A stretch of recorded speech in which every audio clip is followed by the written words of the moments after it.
A young man invited a young woman to a formal dance, but she was very poor, and she could not afford to buy the evening gown that she needed for such an occasion.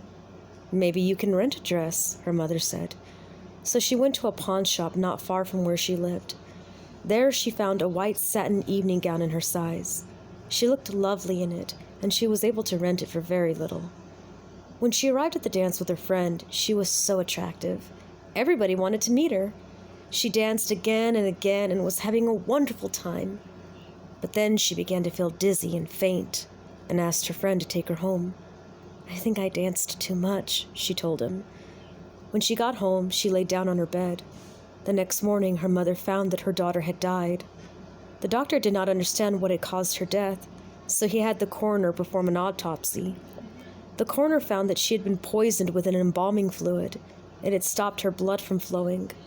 There were traces of the fluid on her dress.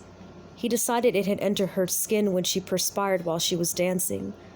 The pawn shop owner said that he bought the dress from an undertaker's helper. It had been used in a funeral for another young woman, and the helper had stolen it just before she was buried.